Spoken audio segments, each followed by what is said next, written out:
cross-border one, since climate destruction knows no state borders. I will exemplify this using the example of migration. Now, migration, as we know, is the human face of climate destruction. And there have been alarmist kind of projections and forecasts. The lower ones are from 150 million by 2050 to 700 million people. And there are forecasts which even talk about more than 1,000 million billion people by 2050. And just like earthquakes, but also the effects of climate change. Now, the major claim in most studies and most of what we know is that the size of migration flows is correlated, is connected to ecological non-sustainability, to problems such as water scarcity, soil erosion, pollution. And the scientific consensus is that climate has been very sensitive to atmospheric CO2 rise, carbon dioxide rise. But climate change, just to mention it, is not only one of the planetary limits. Others are the loss of biodiversity, the acidification of oceans, changing land use, chemical waste, the scarcity of fresh water, and many other problems we are facing. The main issue of climate destruction is that we live in an age of Anthropocene. Humans as a geological force, we leave our imprint on sediments, on geological formations.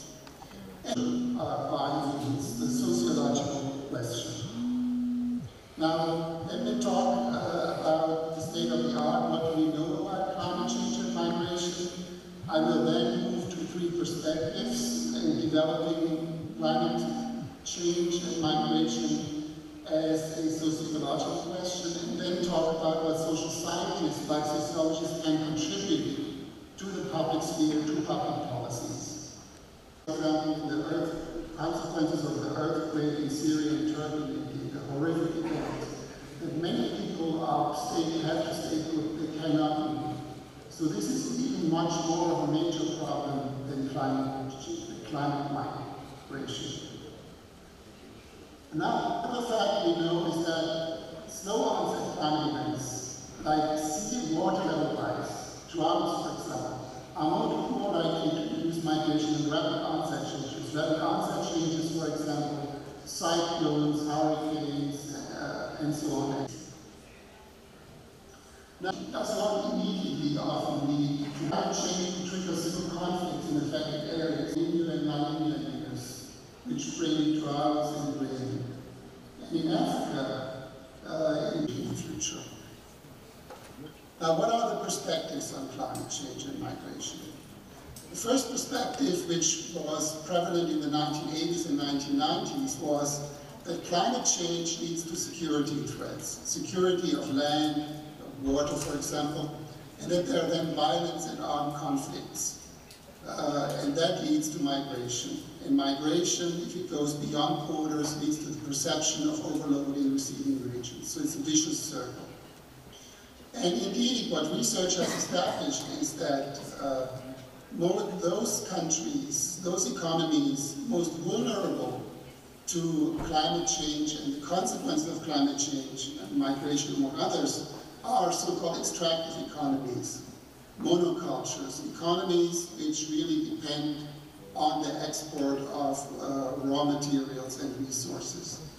These economies, societies are usually characterized by great wealth gaps, great income inequalities, repressed civil societies, freedom of the press is not ensured, and so on.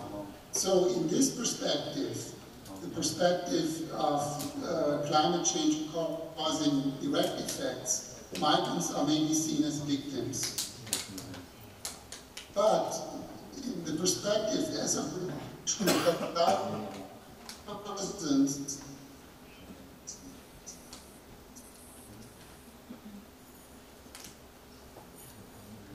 people they adjust, they are proactive, they control the flood, they adjust their crops to higher temperatures. So these are just a few of the means people can take. And this has led to a rethinking of adaptation in the course of climate change and migration. Namely, resilience now is a very, very important term.